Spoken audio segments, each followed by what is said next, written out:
galera? Tudo bem? Agora senti firmeza. É o seguinte, hoje nós vamos falar de um assunto que virou notícia no Brasil inteiro.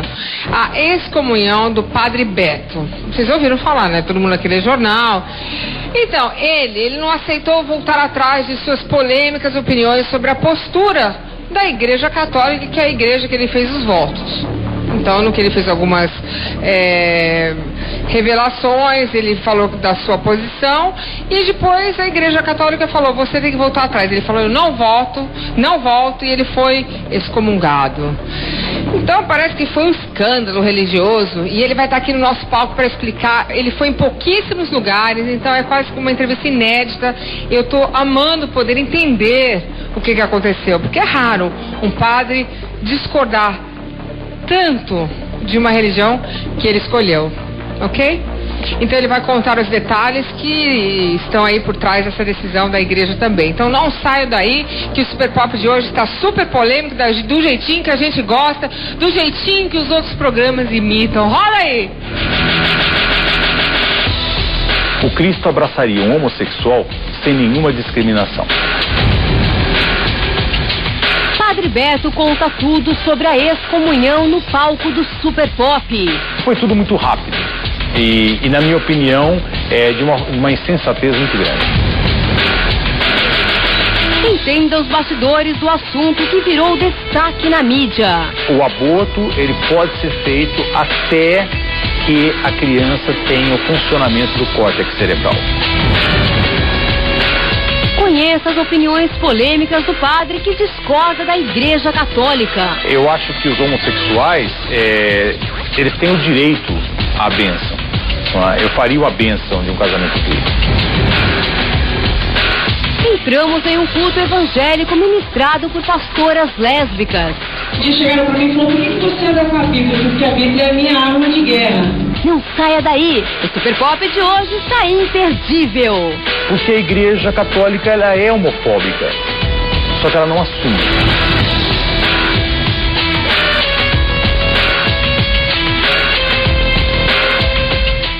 O Cristo abraçaria um homossexual sem nenhuma discriminação. Padre Beto conta tudo sobre a excomunhão no palco do Super Pop. Foi tudo muito rápido e na minha opinião, é de uma insensatez muito grande. Entenda os bastidores do assunto que virou destaque na mídia. O aborto, ele pode ser feito até que a criança tenha o funcionamento do córtex cerebral. Conheça as opiniões polêmicas do padre que discorda da Igreja Católica. Eu acho que os homossexuais, eles têm o direito à bênção. Eu faria a bênção de um casamento gay. Não saia daí, o Super Pop de hoje está imperdível. Porque a Igreja Católica, ela é homofóbica, só que ela não assume.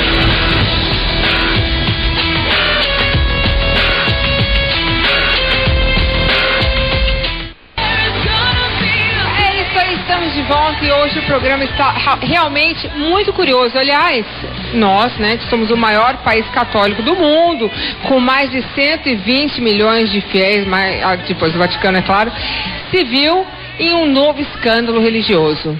Temos aqui, mostra aqui o rostinho dele, esse aqui é o Padre Beto, da paróquia de Bauru, no interior do estado de São Paulo. Ele foi excomungado, gente, como assim? Eu fiquei tentando entender. Eu entendi que foi depois que ele não aceitou se retratar de algumas opiniões suas. Vamos entender um pouquinho mais, mas o negócio é sério, quer dizer que ele não pode mais receber a comunhão, não pode mais se confessar, não pode mais rezar uma missa, não pode mais realizar um casamento. Quer dizer, as consequências foram muito grandes. Eu quero entender o porquê dessa retaliação tão exacerbada da Igreja Católica, ou não, né? Vamos entender os dois lados da situação. Coloca aí, por favor. Meu nome é Roberto Francisco Daniel, sou mais conhecido como Padre Beto. Eu sou formado em radialismo, em História pela Universidade do Sagrado Coração, em Direito pela Instituição Toledo de Ensino, as duas de Bauru, Também sou formado em teologia pela Universidade Ludwig Maximilian, em Munique, a Universidade Estadual da Baviera. E nesta mesma universidade eu fiz o meu doutorado em ética social. E eu fui criado na Igreja Católica. E seria natural ser um líder da Igreja Católica. Agora, nós temos que entender o seguinte: a Igreja Católica nem sempre foi assim. Ela mudou com o tempo. E ela tem também condições de mudar, e eu acredito que ela irá mudar. E justamente com membros que estão aí para contribuir com a reflexão, é que ela vai caminhar e vai mudando. É nisso que eu sempre acreditei. Padre Beto causou polêmica ao dizer em entrevista que não via pecado numa relação homossexual. Muitos casais, e isso tem acontecido hoje com mais frequência por causa da liberação sexual do homem se apaixonar por um outro homem ou da mulher se apaixonar por uma outra mulher e os dois sendo casados. Aqui existe amor também. Quer dizer, é ele amando uma outra pessoa que é do mesmo sexo e que ele está se descobrindo, não é? E ela também. Então, se a ciência humana está constatando que hoje em dia não dá mais para você enquadrar o ser humano em homossexual, bissexual, heterossexual, nós deveríamos nos enquadrar simplesmente como seres sexuados e que o amor pode surgir em qualquer desses níveis, não é? Se a ciência está chegando a esse ponto, não é, de nos levar a esse nível de consciência, a igreja precisa estudar bem isso. Caso contrário, ela vai cometer um pecado. Qual o pecado? O pecado de não saber amar o seu próximo. Esse vídeo, na verdade, foi uma entrevista que eu dei para um site espírita. Eu sempre fui uma pessoa aberta para outras religiões e para todo mundo. Aonde me oferecem um espaço para evangelizar e refletir, eu estou nesse espaço. E esse site espírita me entrevistou sobre diversos temas, inclusive sobre sexualidade. E nós abordamos então a questão da bissexualidade, da homossexualidade e assim por diante. Talvez afetou por quê? Porque a Igreja Católica ela é homofóbica, só que ela não assume.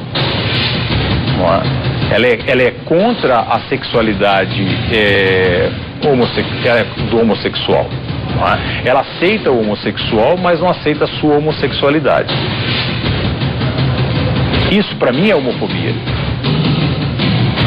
Não tem como você dizer o contrário. Eu te aceito, mas não aceito a sua sexualidade. Por quê? A sua sexualidade é um pecado para mim.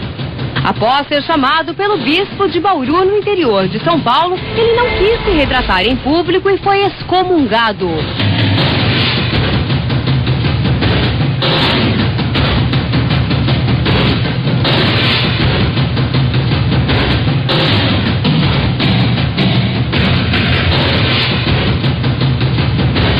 O processo de excomunhão, meu processo de excomunhão, foi um processo extremamente rápido. É claro que ainda não foi ratificado pelo Papa, mas da maneira como eu fui comunicado e comunicado ao público que eu estava excomungado, ou estava dentro de um processo de excomunhão, foi tudo muito rápido. Foi tudo reduzido numa manhã. Foi numa manhã que eu fui caí de paraquedas num tribunal eclesiástico. Eu não sabia que era um tribunal eclesiástico. Foi nessa manhã que eu tive que me retirar rapidamente desse tribunal, porque eu não queria me submeter a um tribunal sem ser avisado antes. E na tarde desse mesmo dia, que foi o dia 29, foi declarada a minha excomunhão pela Igreja Católica. Então foi tudo muito rápido. E na minha opinião, de uma insensatez muito grande. E agora, o que será que vai acontecer com o Padre Beto? A fé necessariamente tem que ser lúcida. Se pensar é pecado, então eu sou um pecador. E sempre serei. O Cristo abraçaria um homossexual sem nenhuma discriminação.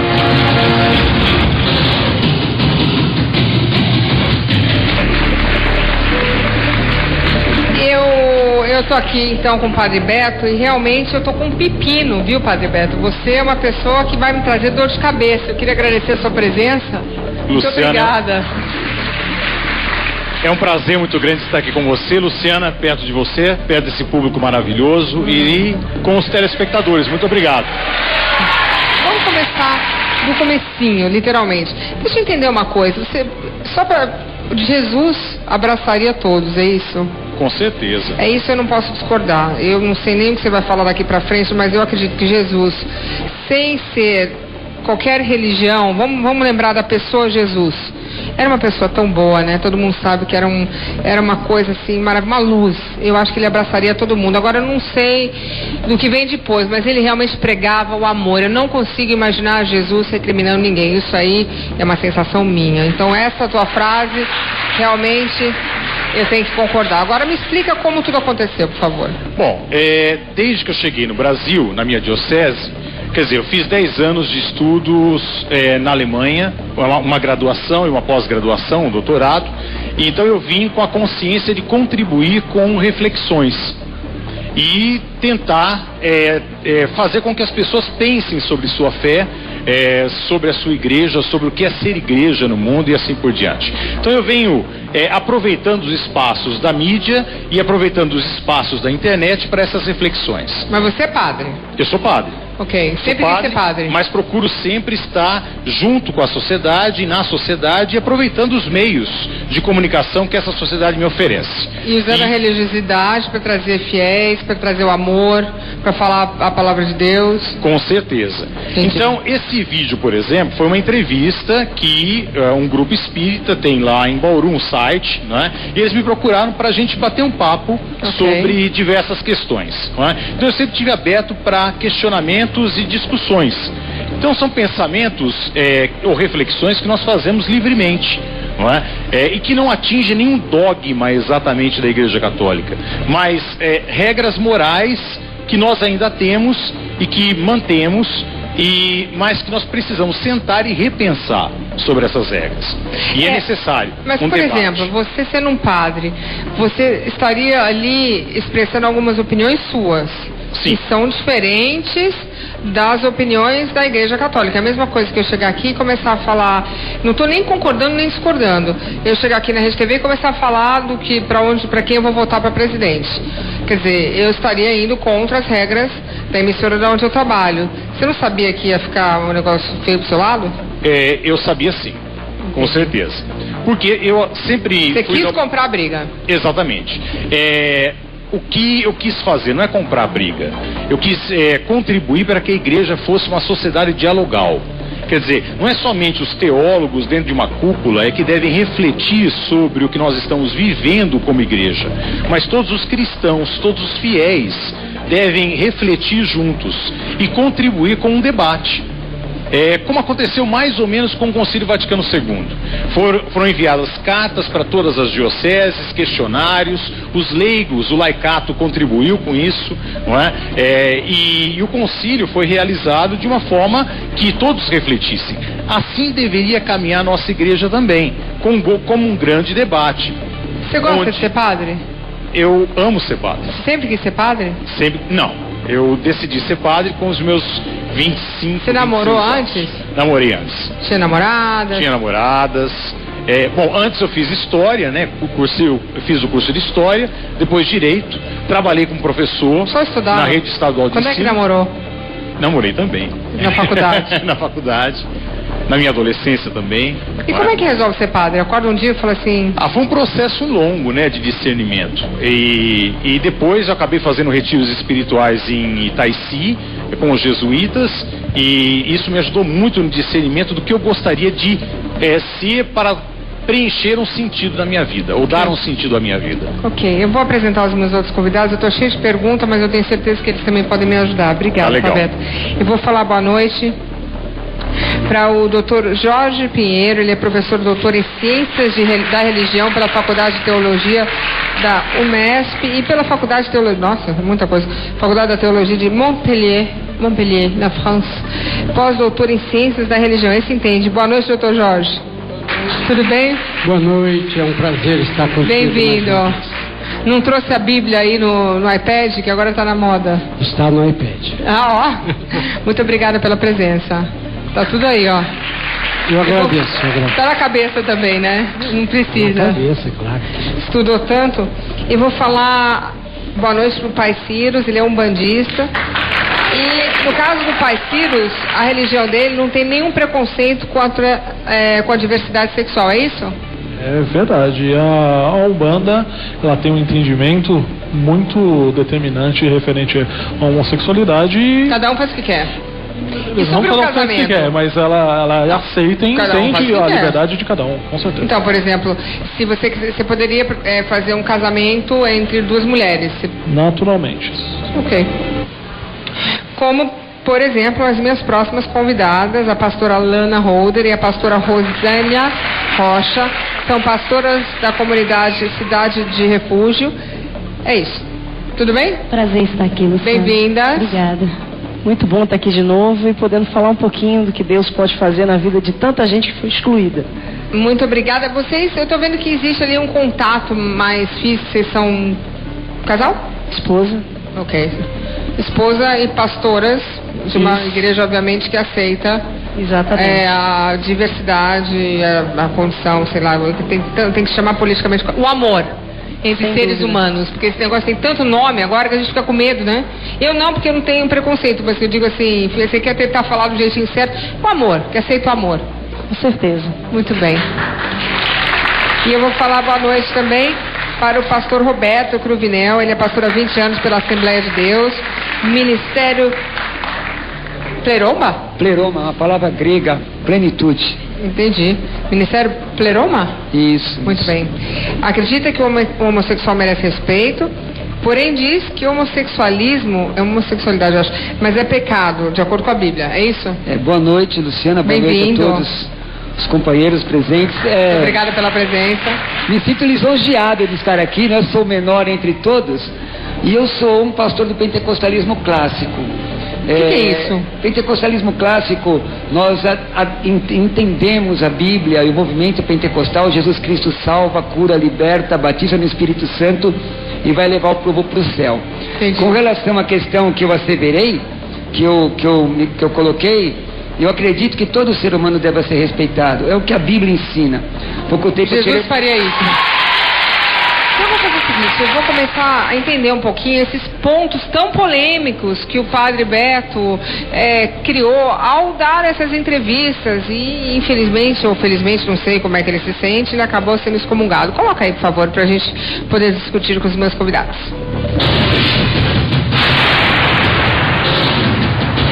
Porque a igreja, infelizmente, ela não está sendo capaz de dialogar com a contemporaneidade, com o mundo contemporâneo, com os problemas reais do mundo contemporâneo.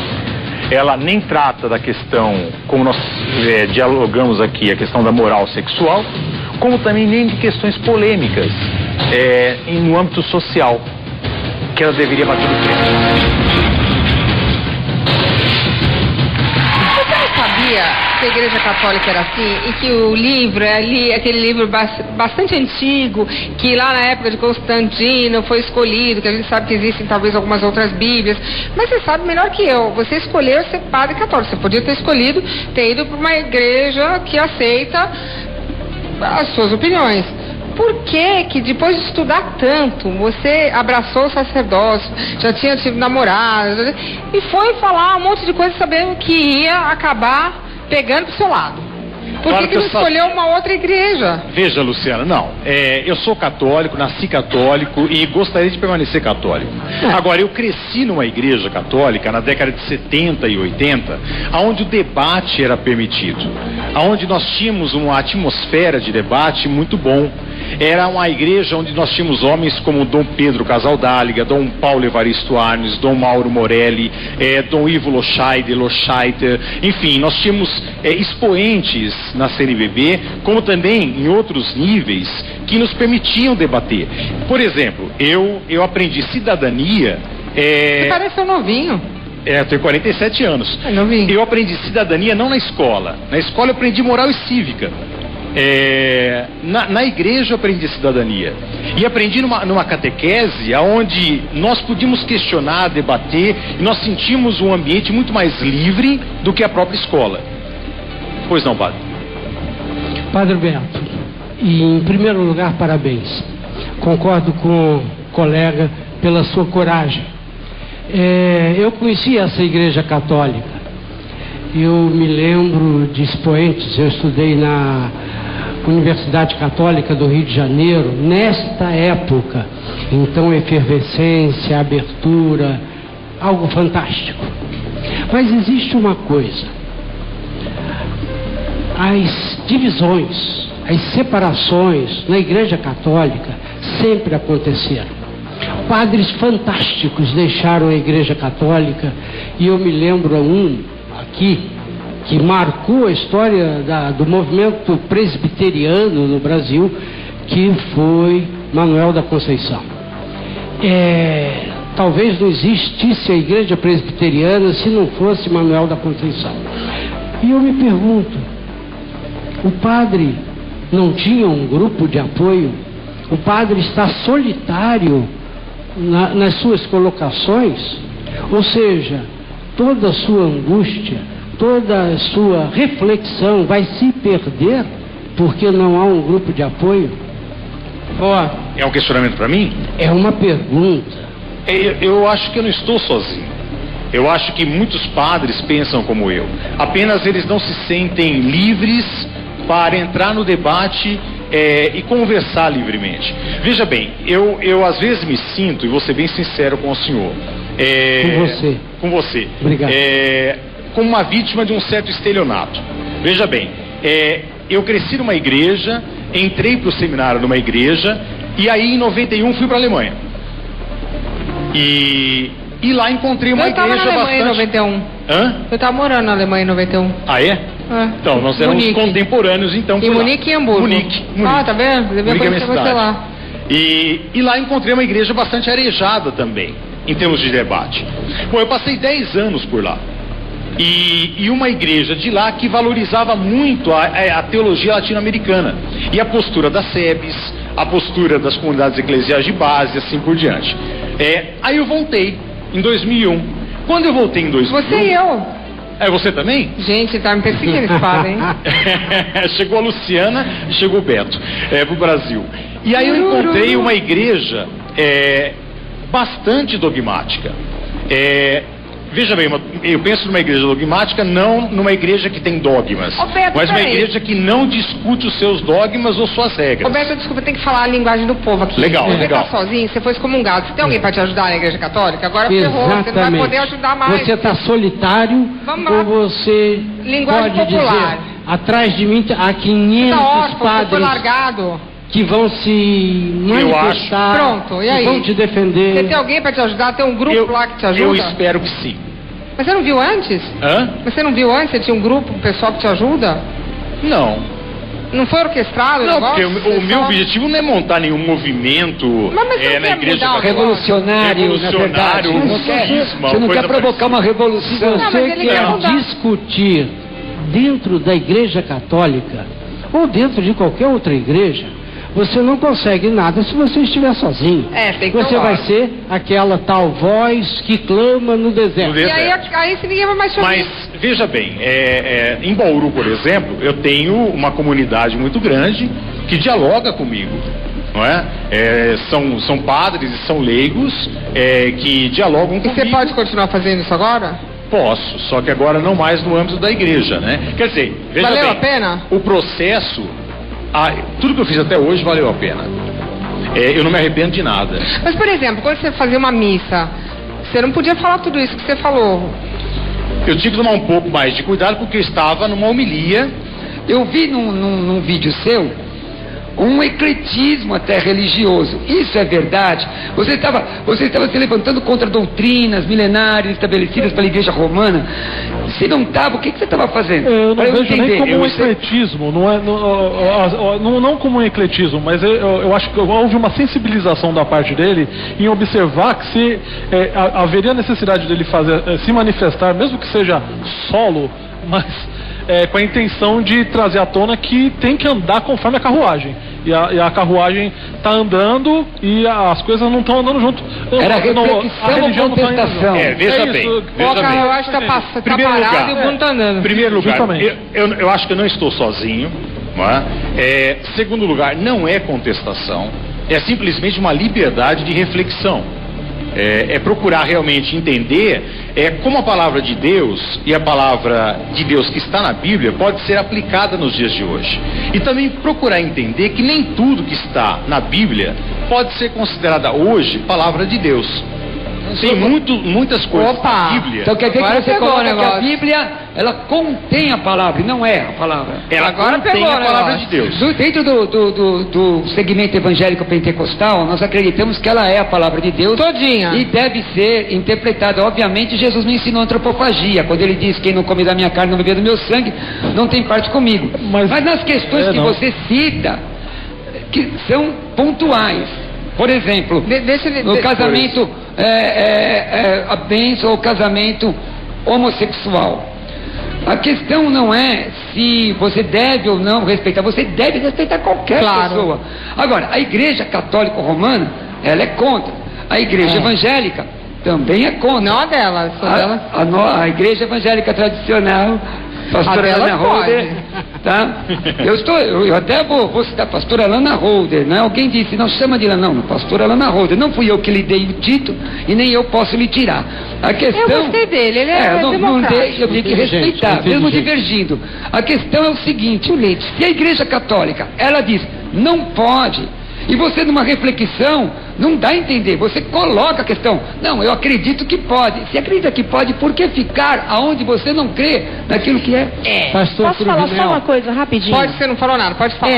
A igreja evangélica, eu posso falar da igreja evangélica, fui católica até meus 21 anos de idade, mas não por uma formação, embora tenha estudado em colégio de freira, mas simplesmente por uma tradição. Minha família era católica, então eu dizia que eu era católica. Inclusive meu pai, até hoje, é um bandista, então a minha parentela... Você era católica, mas seu pai era um bandista?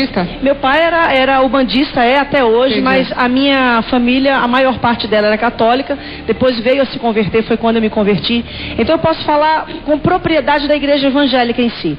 O que é a igreja evangélica em si hoje no Brasil? É um ramo infinito de denominações que existem por quê? Porque a Assembleia de Deus tem uma visão, a Deus é Amor tem outra visão, a Batista tem uma visão, e todas têm uma visão trazida através da Bíblia. E cada um defende a sua visão, tendo a Bíblia como base para autodefesa. A teologia, pastor, o senhor sabe do que eu vou falar, porque o senhor é teólogo, ela tem um leque imensurável de quesitos que defendem as suas teses. Por exemplo, a gente tem a teologia pré-tribulacionista, teologia tribulacionista, teologia pós-tribulacionista, teologia fundamentalista, teologia sistemática, teologia inclusiva. E o que é a teologia inclusiva? É a teologia que inclui aquilo que a igreja evangélica durante todos esses anos, obviamente junto com a igreja católica, tem excluído. Amiga, me ajuda, tá ficando confuso. Que são especificamente os homossexuais. Só para colocar... Deixa eu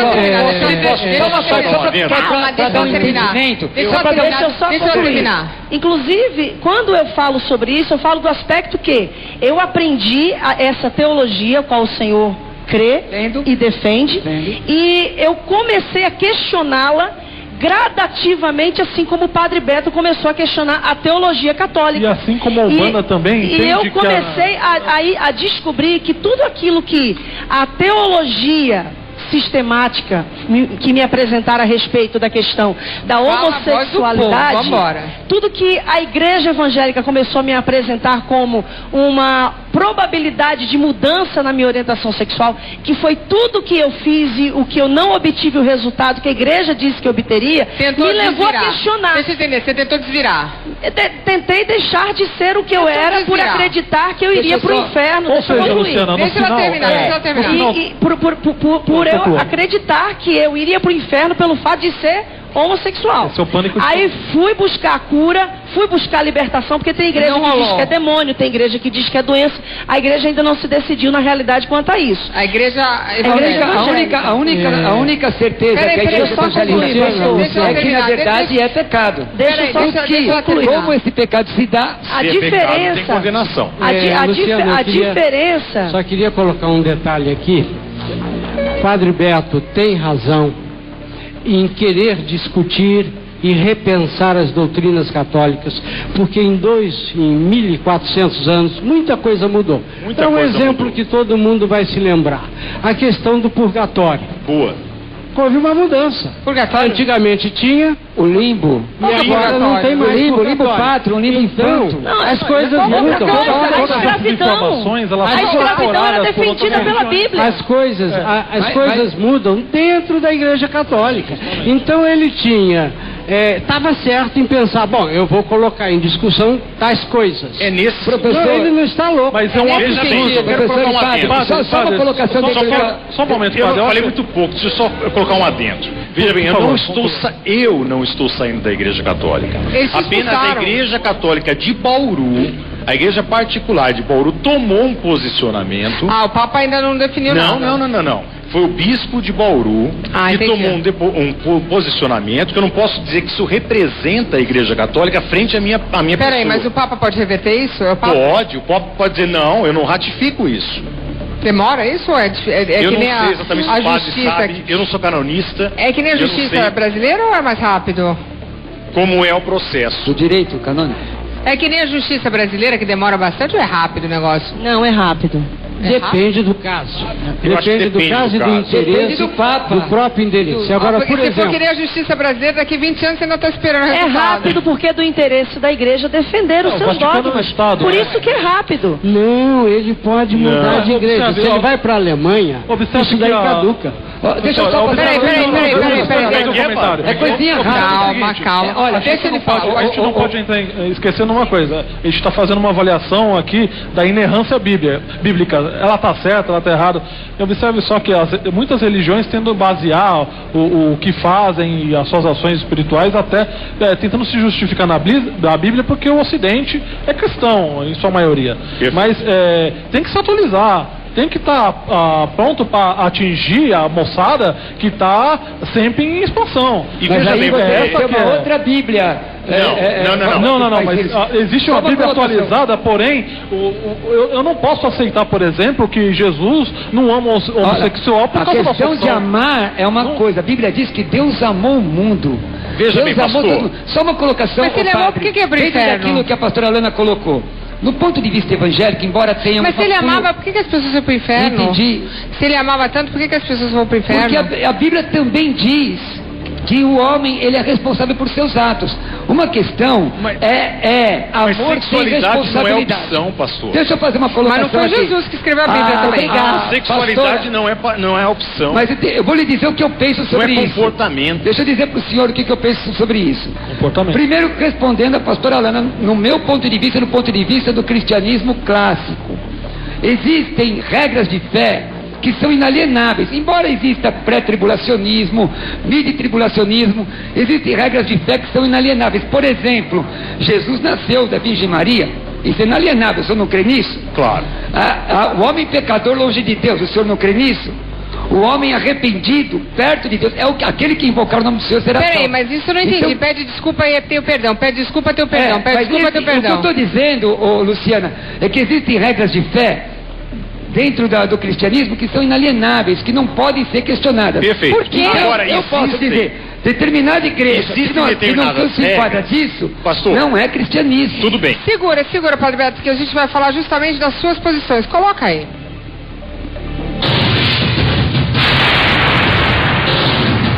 O que é uma relação homossexual? É uma relação realmente entre duas pessoas, uma relação amorosa ou sexual entre duas pessoas do mesmo sexo. E a igreja, ela é contra, totalmente contra. Ela aceita o homossexual, mas ela é contra a relação homossexual. E aqui eu acho a posição da igreja um pouco equivocada, bastante equivocada. Aqui mostra a homofobia dentro da igreja, a postura homofóbica, pelo menos, de rejeição da homossexualidade.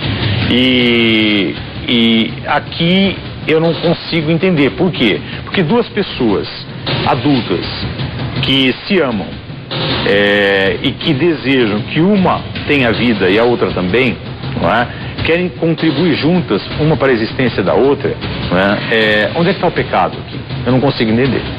O pecado é um ato de desamor à pessoa humana e ao mundo. Aqui não tem ato de desamor nenhum. Padre Beto, o que eu entendi aí é que todo mundo vai concordar com você. O ato do desamor é o pecado. Eu acredito também. Olha, eu sempre aqui me posiciono como sem religião porque eu não gosto de expor. Mas eu acho que o ato de amar ao próximo e fazer o bem é a maior religião que qualquer ser humano pode ter. Isso é o que eu acho. Posso colocar um adendo? Se nós pegarmos todos os costumes que estão naquele livro chamado Bíblia, e aí eu quero que o pastor ouça, tá? Sim.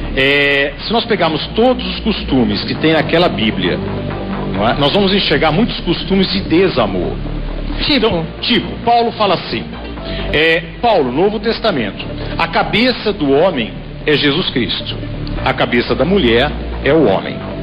Então aqui nós temos uma hierarquia familiar clara. Então a mulher tem que estar submissa ao homem. Paulo diz claramente, mulher alguma deve ensinar o homem.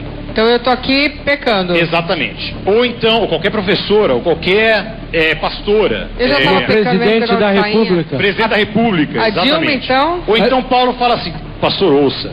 Querido, só o que eu deixa ele terminar. Peraí, deixa ele terminar. Ou então Paulo fala que a mulher deve cobrir a cabeça para ir ao templo. Se ela não cobrir a cabeça, ela deve raspar a cabeça. Mas se for uma vergonha ter a cabeça raspada, que ela cubra a cabeça. Agora, o homem não. O homem não pode cobrir a cabeça. Quer dizer, aqui que nós temos? Nós temos um Paulo da antiguidade. Nós temos um homem que pensa como um homem da antiguidade. Eu não posso censurar Paulo. É daquela época. Explica para todos nós, em uma frase, duas. Depois faz Ciro. Por que o teu bispo te expulsou da igreja? Boa. Ele me expulsou da igreja porque ele exigiu, aliás, que eu retirasse todo o material que eu tenho nas redes sociais e pedisse retratação de todo esse material. Aí eu fiquei numa faca de dois gumes. Ou eu fico com as minhas convicções, com aquilo que eu acho que é correto, ou então eu largo das minhas convicções, fico naquele jogo de cintura, abaixo a cabeça, peço perdão e tudo mais, mas aí... Mas isso não é pecado? Não, mas eu perco a credibilidade, né? Você não estaria mentindo? Hã? Você não estaria mentindo? Estaria mentindo. Isso é pecado? Exatamente. Fala 5 coisas que você mudava agora, se você fosse papa. O que eu pudesse mudar, eu colocaria o celibato como opcional. Então o padre pode casar? Opcional. Ok, pode casar. Porque eu vejo valores do celibato. Não se esqueça que Jesus curou a sogra de Pedro. Pedro é dito como o primeiro papa, então tinha só. Eu bateria palma pro senhor se eu fizesse isso. Eu bateria palma pro senhor. Eu permitiria que as mulheres se ordenassem. Eu bateria palma 2 vezes agora. Por que só tem homem? Vamos lá, que eu quero bater as 5 vezes palma pro senhor. Ele vai virar católico, hein? Essa igreja tá ficando boa, até mulheres. Tá ganhando os fiéis, Eu incentivaria um debate sobre a diversidade sexual. Debate. Claro, debate é importante. Para que nós possamos entender. Para que nós possamos entender que a diversidade sexual existe e possamos entender o que é essa diversidade sexual. Mas você ia fazer o quê? Chamar os bispos todos para conversar? E os leigos e tudo mais, toda a igreja chamaria para um debate. O que mais? Deixa eu ver o que mais que eu mudaria. Tem mais 2 ainda para você mudar, hein? Eu acho que talvez forçasse um pouco mais a postura da igreja em termos políticos. E a camisinha? Assim, os anticoncepcionais, claro. Que é uma grande hipocrisia dentro da igreja. Veja bem, a maioria dos casais dentro da igreja... Eu vou fazer o seguinte, eu vou colocar o próximo tema que a gente ia falar disso. Coloca aí. Porque tem muita coisa pra falar. Coloca aí.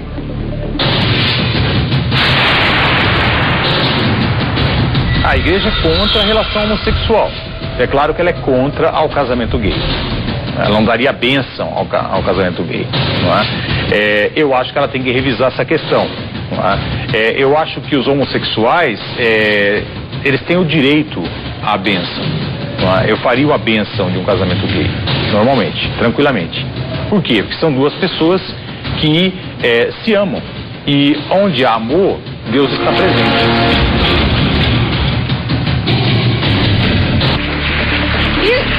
Isso acontece na Bíblia em algum momento de ter vamos dizer assim, uma aceitação a um casal homossexual? Eu não entendo muito da Bíblia, mas só para entender. Existe uma polêmica. sobre um relacionamento que a Bíblia descreve e, logicamente, há posturas diferentes. A teologia gay, a teologia queer, que é também uma teologia inclusiva, gay, digamos assim, um pouco mais radical ainda, diz que o relacionamento entre Davi e Jonatas, Davi o rei, e vai se tornar rei, Jonatas o amigo, filho do rei, né, do rei Saul, tiveram um relacionamento gay. Diz essa interpretação, porque há um momento em que Davi diz, não, quando morre Jonatas, ele diz que o amor dele por Jonatas era maior do que o amor dele pelas mulheres. A cara do pastor tá quase morrendo ali.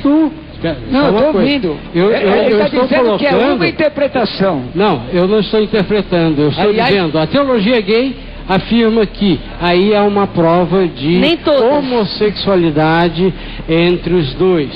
É uma discussão, dependendo exatamente da sua visão teológica. A visão clássica dentro da teologia católica ou mesmo protestante é de que isso é uma imagem literária e não uma realidade. Mas isso é uma discussão. Está escrito. Mesmo porque homoafetividade e homossexualidade, no meu entendimento, são coisas distantes. Distintas, Porque você pode amar, eu posso dizer aqui, eu amo meu irmão, eu posso abraçá-lo, mais que qualquer mulher, posso cuidar dele, mas a Bíblia condena qualquer comportamento homossexual na interpretação que eu tenho. Pastor. Porque a interpretação bíblica, ela te dá essa conotação, inclusive, de você pegar e observar, não figurativamente, né? É uma metáfora, não. Tem muita gente que leva ao pé da letra e fala, não, peraí, realmente ali tem um amor. Afinal de contas, ele afirmou, né, que ele amava mais do que as mulheres, mas eu acho difícil sustentar. A Bíblia está totalmente certa, eu não posso colocar. Eu acho difícil sustentar numa realidade semita afirmações explícitas. Uma realidade semita é uma realidade judaica. De 2000 anos atrás, uma declaração explícita homossexual. Eu acho muito difícil. Eu também porque concordo. o judeu para o judeu é muito difícil aceitar isso, não é? Que existiam homossexuais, com certeza, porque homossexuais sempre época, nossa, ali. Quem interpreta o Deuteronômio 22:5 como combatendo isso, né? Mesmo por causa de Sodoma e Gomorra e afins. Por isso que eu não posso. Eu interpreto assim. Por isso que eu não posso pegar esses trechos da Bíblia e trazer para os dias atuais. Literalmente. Ao pé da letra. Como também eu não posso trazer a versão de Paulo sobre a mulher literalmente para os dias atuais. Porque é o machismo. Mas o senhor... Pastor, me diz uma coisa. Pois não. Vamos lá. Segundo a Bíblia, então, a mulher está abaixo do homem. Não, a questão de submissão não é estar abaixo. Lá em Efésios diz que o homem tem que amar a mulher como Cristo amou a igreja. Certo. Qual é mais difícil, a submissão ou entregar a vida por ela? Mas aí eu vou ter que discordar do senhor, só um minuto. Porque na linguagem judaica... Na linguagem judaica, primeiro, o judeu considerava a mulher um ser sem alma, para começar. Isso mesmo. Tá? Então, automaticamente, toda a linguagem do Antigo Testamento, que foi escrito no hebraico, linguagem do povo de Deus, traz a mulher como um ser inferior ao homem. E aí, pastor, eu vou trazer um dado para discussão muito interessante. Mas ele está citando o novo, pastor Alana. Jesus, não é o novo que o senhor está citando? Posso falar? Mas o senhor está citando o novo? Jesus senta-se com a samaritana em público. O ministério de Jesus foi todo para exaltar a mulher. A primeira pessoa para quem ele apareceu quando ressuscitou não foi para Pedro, foi para Maria Madalena. Ela é a apóstola dos apóstolos. Quem disse que o cristianismo aliena a mulher? Não é verdade. O cristianismo não aliena a mulher. Você fez uma citação, pastor Alana, do Antigo Testamento, do judaísmo. Ele estava citando o Novo Testamento no texto de Coríntios e também no texto de 1 de Pedro 3. Mas eu não fiz a citação referente ao que ele estava dizendo, era o que o senhor estava dizendo. Então veja bem, o cristianismo não aliena a mulher, pelo contrário, elas podiam profetizar. Concordo. A questão da submissão, ela aguça o preconceito. Só terminar aqui, a questão da submissão, inclusive eu ensino isso, a mulher ser submissa não quer dizer ela ser alienada. Mas por que ela tem que ser submissa? Ela não quer dizer, mas é o que o texto diz. Mas a Bíblia diz. A Bíblia diz o seguinte, que o homem deve amar a mulher como Cristo amou a igreja e dar sua vida por ela. Cristianismo que ensina a alienar a mulher está errado, não é bíblico. Tá, mas o que é submissão, e o que é submissão? então? Submissão é entender que o marido, no caso, tem a última palavra. Em relação à Igreja Católica, sobre essa afirmação de Paulo sobre a submissão da mulher, ele tem toda a razão em colocar isso, porque é por causa disso que uma mulher não pode ser um sacerdote da igreja, porque ela tem que ser submissa. Então, imagina um sacerdote que não tem, digamos, autoridade para ouvir um homem, para dar absolvição a um homem, porque ela é inferior. Mas a Bíblia não diz que a mulher tem que submissão. Não, eu estou falando. Mas a Bíblia não diz que a mulher tem que submissão. Não, pastor. Mas num concílio... Pastor, eu estou falando sobre o padre Beto e as colocações dele em relação à Igreja Católica. Ele não está discutindo em relação à Igreja Protestante. Então, quando ele coloca isso, tem que ser repensado, porque se não for repensado, a Igreja não muda. É isso que ele está colocando. Isso eu concordo. É papisa que chama? Jamais teria uma papisa. Imagina isso. Que perda. Coloca aí o próximo tema, que esse vai ser bom.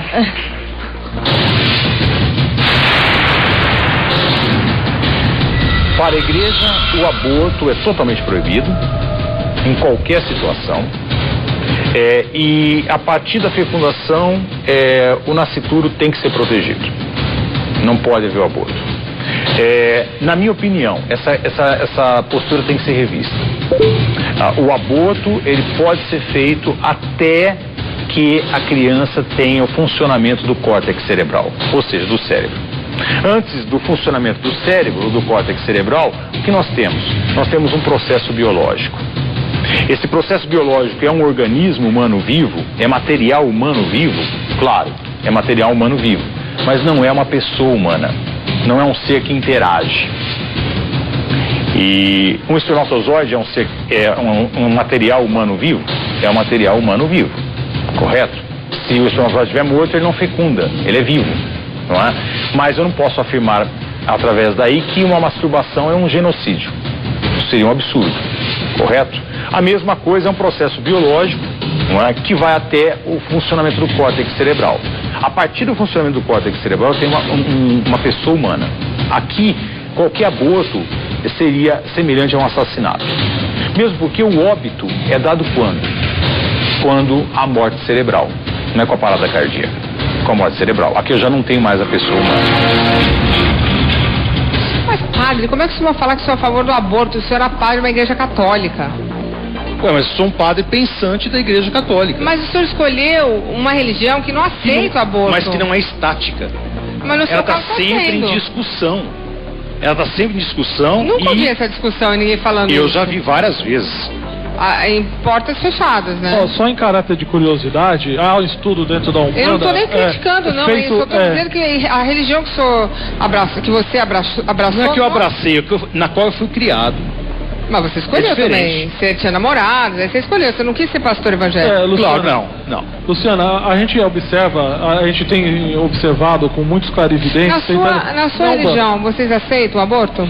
Não, a gente não aceita o aborto, mas existe uma seriedade em observar, por busca de clarividentes, entender em que momento se dá a vida no feto em formação, né? Por exemplo, em caso de estupro, vocês aceitariam um aborto?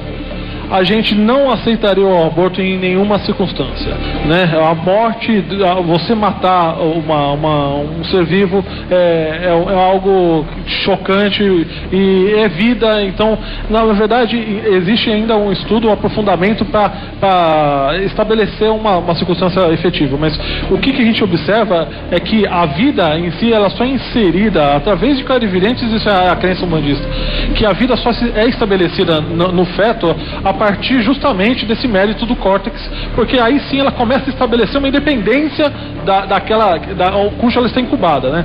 Então, a vida não se estabelece quem não tem como você tem independência motora, emocional, muscular e afins. Então, poderia sim, né, se estabelecer uma morte assim como uma pessoa está vegetal. Você está sendo flexível. Você está querendo ser flexível também. Eu estou querendo ser flexível na circunstância do seguinte, não há vida, em que momento a eutanásia poderia ser permitida? É esse mérito que eu entendo. Uma pessoa está vegetando, ela pode ser submetida à eutanásia em que circunstância? Existe, por exemplo, você deixar um testamento vital e avisar caso você venha a morrer numa circunstância extremamente traumática que você não quer que haja um tratamento violento para manter você vegetando vivo, né? Tá, eu queria perguntar até pro Dr. Jorge. Dr. Jorge, na Bíblia, obviamente, não tem nada do aborto, tem? Não. Tá, então, não essa há aí... Nada. Naquela Agora, época eu não sei. Mais uma vez, eu concordo com a... Naquela época não tinha essa prática, usava chá, sei lá, não fazia nada? Não há... Primeiro é o seguinte, naquela época, toda gravidez era de alto risco. A maioria o maior índice de mortalidade de mulheres se dava no parto. Então, um parto bem sucedido já era um milagre. Uma graça, entendi. Então não havia a mínima possibilidade de se cogitar eliminar um filho. Entendi. Agora, mais uma vez, a questão que o padre Beto coloca é importantíssimo, porque neste momento o país discute abortos terapêuticos e é necessário que a igreja discuta, mesmo que não tenha posição nenhuma. Entendi. Discuta isso, porque pode ser um tabu. Diante da falta de cérebro de uma criança, podemos ou não abortar. A igreja a discussão de bioética é uma discussão de bioética. Não, eu sei, mas a igreja que é pertinente. A discussão tem que discutir. É isso que ele está colocando. O cristianismo clássico é contra o aborto em qualquer situação. Mas na igreja não tem que é contra o aborto. Reparem só. Na Bíblia não tem que ir contra o aborto, porque não tinha o aborto. Não, a questão de você eliminar uma vida, e mesmo porque é uma vida que não tem como se defender. Mas, por exemplo, na época não tinha... Quando a Bíblia fala em Êxodo, não matarás... Pastor, mas, por exemplo, desculpa, mas na Bíblia, porque aí também, se a gente está seguindo a Bíblia ao pé da letra, que é o que eu entendo, na Bíblia, naquela época não tinha ultrassom, então não teria um caso de uma mãe que tenha descoberto que a criança não tinha cérebro naquela época.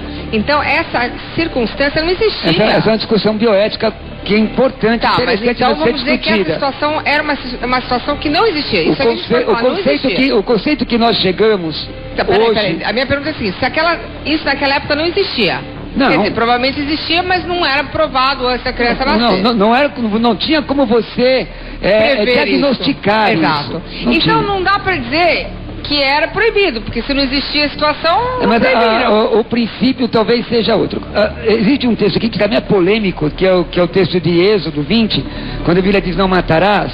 Alguns intérpretes colocam não matarás sem causa. Você vai ver outros textos que Deus mesmo manda matar. Existe talvez, se me falha a memória... Na verdade ali é capital. Pelo menos cometerás assassinato. Sem causa. Sem causa. Essa é a ideia. E vi outros textos. No caso do aborto, o cristianismo clássico ou a igreja evangélica clássica que eu represento, é contra aborto de qualquer forma. Agora, o assunto tem que ser discutido. Você discutiria? Discutiria, com certeza. Bioética, né? Você chegaria até a pensar que você entenderia o lado de uma mãe? Sem dúvida. Entendi. A questão de você entender, porque veja bem, as pessoas me chegam, eu faço programa de rádio, e eu respondo perguntas de... E a Rosânia também? Ela nunca fala nada, você não deixa ela falar, tá submissa, hein? Não é? Quase não fala, Luciana, só então, fala uma coisinha também, deixa ela falar agora. Deixa a bonitona falar alguma coisa. Eu sou contra também. Você é contra? Sou. E se você estivesse grávida de uma criança que não tivesse cérebro, você não acha que você teria o direito de escolher, mesmo que você escolhesse ficar? Nossa, difícil. Eu acho que, mesmo assim, se eu chegasse a saber, eu acho que eu teria. Sabendo que a criança ia nascer e morrer? Teria, porque eu acho que não é o meu direito de eliminar. Eu e a pastora Rosânia, a gente acredita que... Eu vou falar de uma forma bem assim... Você fala por ela, hein? Tô começando a achar que ela é submissa, hein? Não é bem assim, não. Não, tem os momentos, né?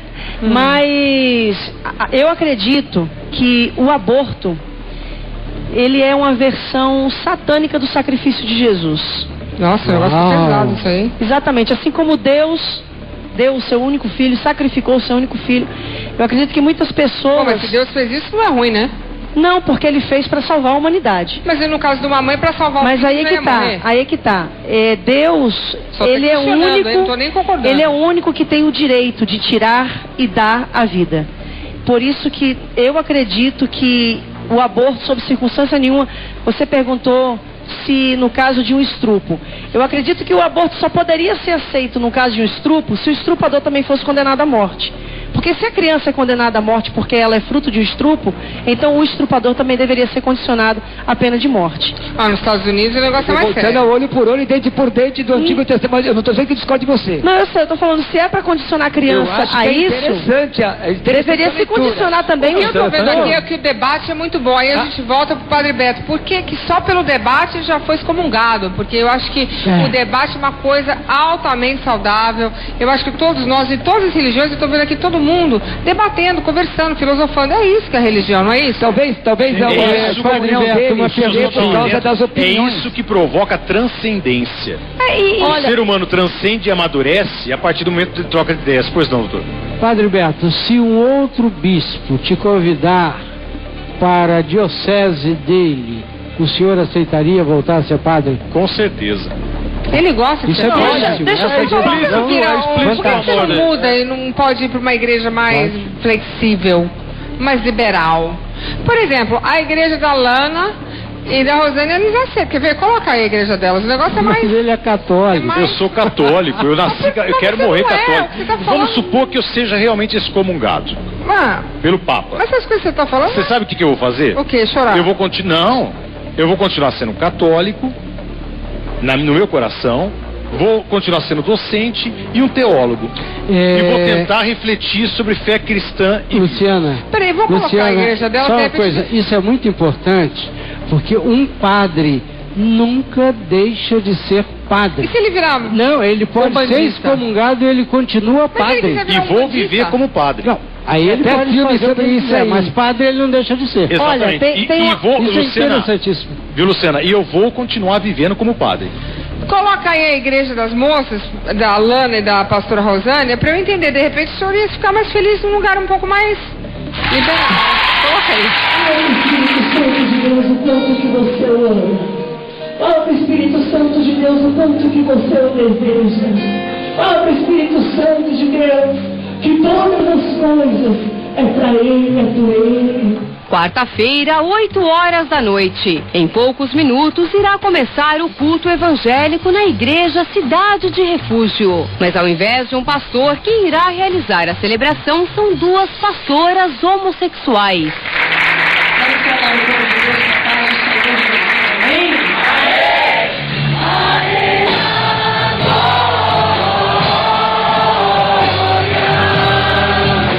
Quem trouxe a sua Bíblia? Quem trouxe a sua arma de guerra?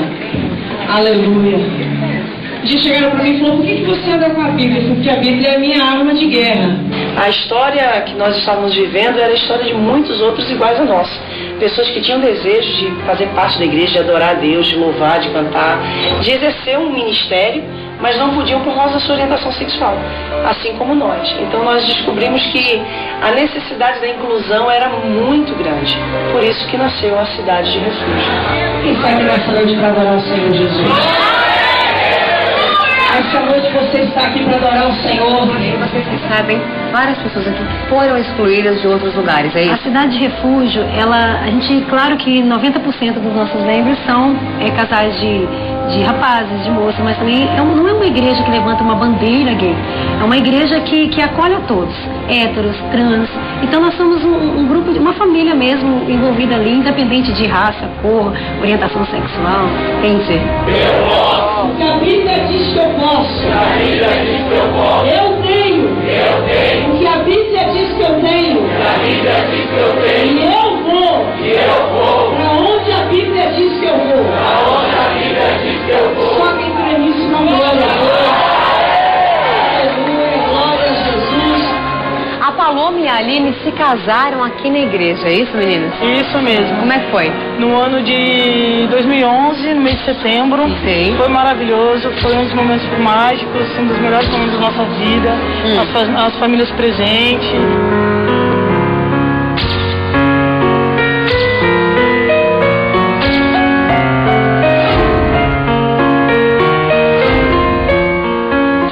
comentando antes de nós começarmos a gravar, que vocês frequentavam uma outra igreja, né, muito mais tradicional, e que um determinado dia o pastor tentou tirar o demônio do corpo de vocês. Vamos falar português, claro, foi isso? Ele quis expulsar, na verdade, de uma maneira geral, na igreja, né, não especificamente pra gente, o demônio da homossexualidade.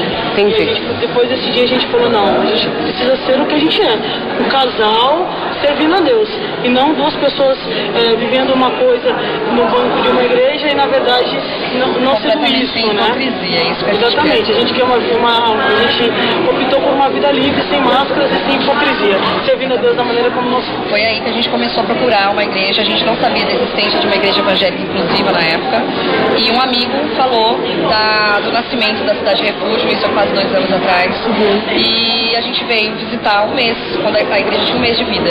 A gente veio visitar e a gente ficou. Você pode adorar a Deus assim como você é. A Gabi e a Tina namoram há 3 anos e começaram a frequentar esta igreja depois que foram excluídas de outra igreja. O que aconteceu, meninas? Nós fazemos parte de uma congregação onde o homossexual não é aceito, e aos poucos eles foram tirando tudo que a gente fazia na igreja. A gente tocava, cantava, cuidava de jovens, adolescentes.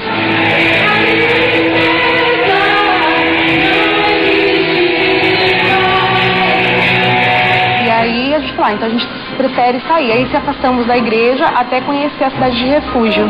Que nessa noite eu possa te entregar um culto de adoração, Pai. Exaltado seja o teu nome sobre todas as coisas, Espírito Santo de Deus. O que vocês diriam para quem não aceita, né, a condição de vocês e a igreja também? Eu diria que o preconceito não acrescenta em nada, né? Só dor, atraso. Eu diria que se cada um cuidasse de si mesmo, da sua alma, de ser uma pessoa boa para a sociedade, estender a mão, ajudar, amar de verdade, eu acho que o mundo seria muito mais feliz, principalmente para nós cristãos. Vamos amar mais, gente, pelo amor de Deus. Eu quero dizer que Deus abençoe a sua vida e que o Senhor possa trazer essa mesma revelação de amor, de graça e de inclusão que Ele trouxe ao nosso coração.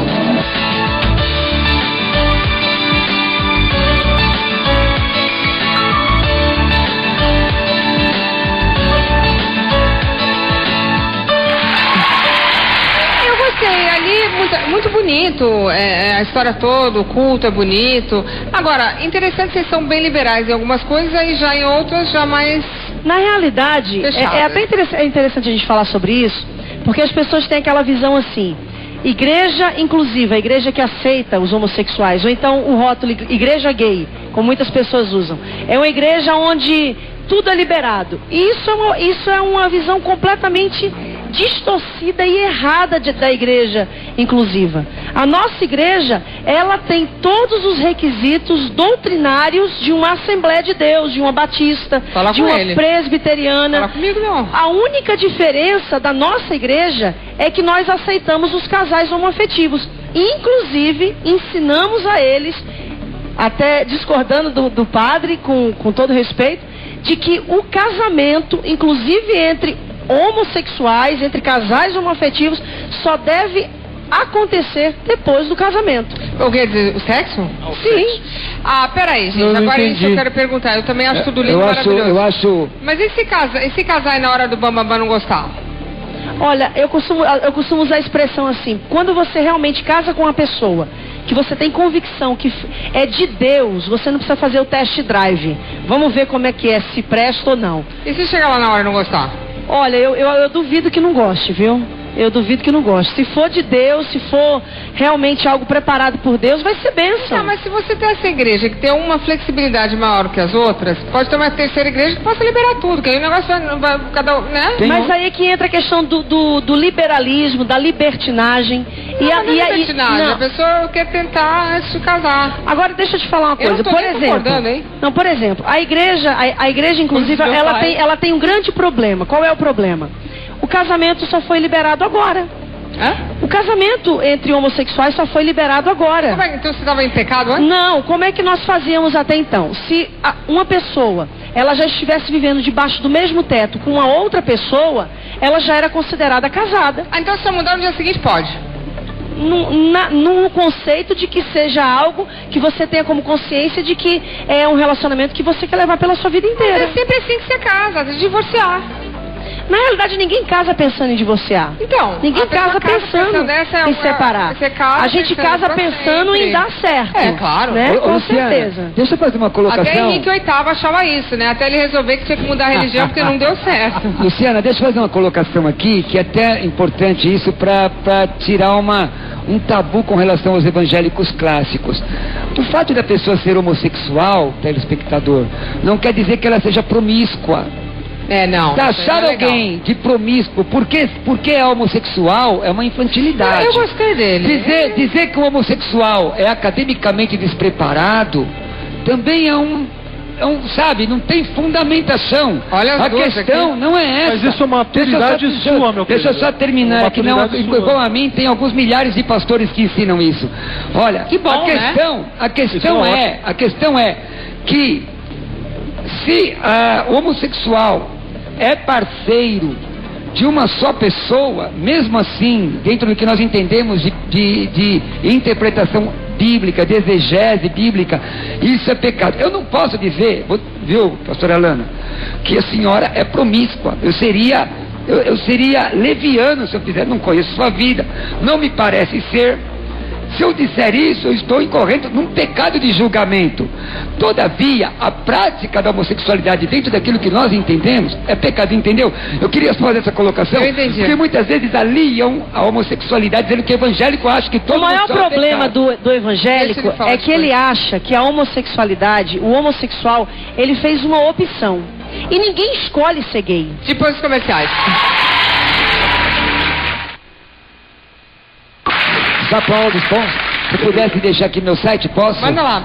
É www.adpleroma.com. Eu trouxe um DVD, isso do fim do mundo pra você, um DVD meu. Fim do mundo? Aqui, tá com alguém. Mas não é hoje da não, produção. Né? Não é hoje não, né? Se for hoje, eu tô preparado pra ressuscitar com Cristo. Eu não, todo sapato. E você pode me encontrar no Facebook, Roberto C.